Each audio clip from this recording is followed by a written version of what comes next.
சில சகோதரிகள் அபாய் உடுத்து வருவார்கள் அல்லது ஆடைகள் அணிந்து வருவார்கள். ரசூல் ஸல்லல்லாஹு அலைஹி வஸல்லம் அவர்கள் சொல்வார்கள், என்னுடைய சமுதாயத்தில் ஒரு காலம் வரும், அந்த காலத்தில் ஒரு கூட்டம் தோன்றுவார்கள், அவர்கள் சுவர்க்கத்தினுடைய ஆடையை கூட நுகர மாட்டார்கள்.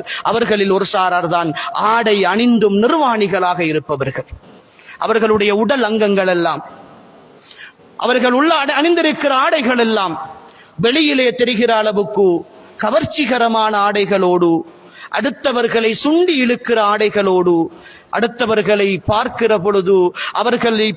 பொழுது அடுத்தவர்கள் ஆசைப்படுகிற அளவுக்கான ஆடைகளோடு வெளியிலே வருவார்கள். அன்புக்குரிய சகோதரிகளே, ஒரு பள்ளிவாசலுக்கு ஒரு பயான் நிகழ்ச்சிக்கு வருகிற பொழுது எல்லோரும் ஒழுக்கமாக போகிறோம். இதே ஒரு கல்யாண வீடு என்றால், வெளியிலே ஒரு ட்ரிப் போவது என்றால், இந்த காலம் பாடசாலை விடுமுறை காலம், அதிகமானவர்கள் சுற்றுலாக்கள் செல்வோம்.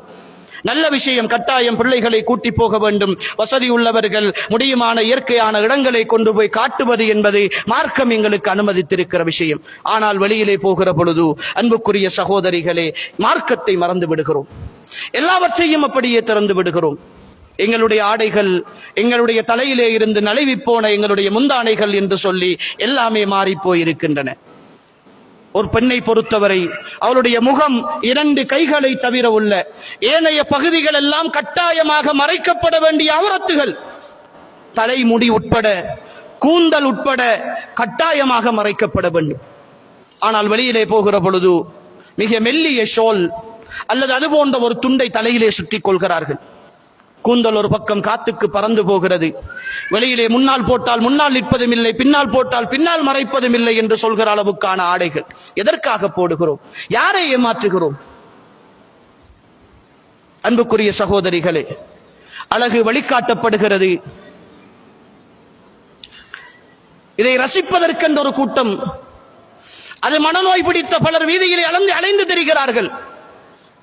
சிலர் இருக்கிறார்கள், எப்படி போனாலும் முத்து பார்க்கிற வழக்கம். அவர்களை பற்றி நாம் ஒன்றும் செய்ய முடியாது. அவர்கள் நோயாளிகள், அவர்களை அல்லாஹ் தான் குணப்படுத்த வேண்டும். ஆனால் போகிற பயணத்தில் நாம் மிக தெளிவாக இருக்க வேண்டும். இன்று பல இளம் சகோதரிகள், யுவதிகள் வெளியிலே போகிற பொழுது பக்கத்தால் நடந்து போனால் மிக அழகான வாசம், நல்ல விலை உயர்ந்த பெர்ஃபியூம்கள், நல்ல குளோன்கள் அடித்துக் கொண்டு வாசமாக போகிறார்கள். ஒரு சபைக்கு வருகிற பொழுது அப்படி வருகிறார்கள். ஒரு பாடசாலையின் பிள்ளையினுடைய ஃபங்க்ஷன் என்றால், ஒரு கல்யாணம் என்றால், ஒரு சாப்பாடு என்றால் அப்படி ஆடம்பரமான ஆடைகளோடு அழகான வாசனை திரவியங்களை பூசிக்கொண்டு போகிறார்கள். அன்புக்குரிய சகோதரிகளே, அல்லாஹ்வின் தூதருடைய ஒரு எச்சரிக்கையை உங்களுக்கு முன்வைக்கிறேன்.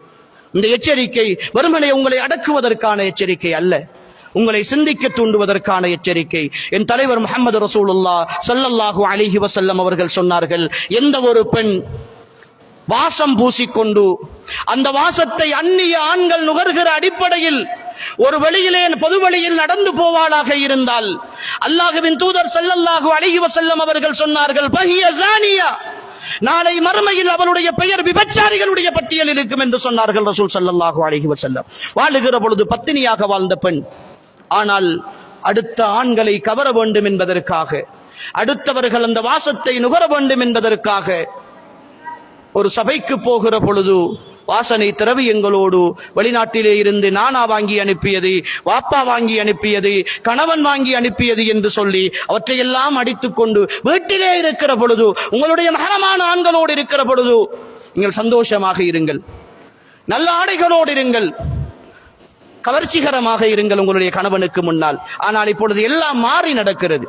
வீட்டிலே இருக்கிற பொழுது பல வருடங்களுக்கு முதல் தைத்த ஒரு ஊத்தை ஆடையோடு,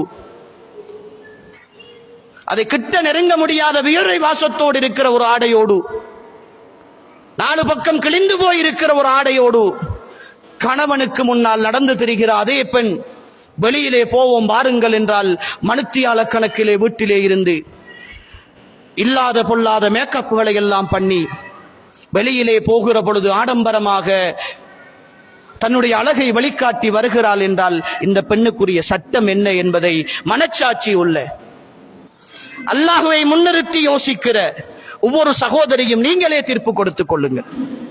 கணவனுக்கு முன்னால் தன்னுடைய அழகை முழுமையாக அவலட்சணமாக காட்டிவிட்டு அடுத்தவனுக்கு முன்னால் உன்னுடைய அழகை காட்ட வேண்டும் என்று நீ ஆசைப்படுகிறாய் என்றால் நீ யார்?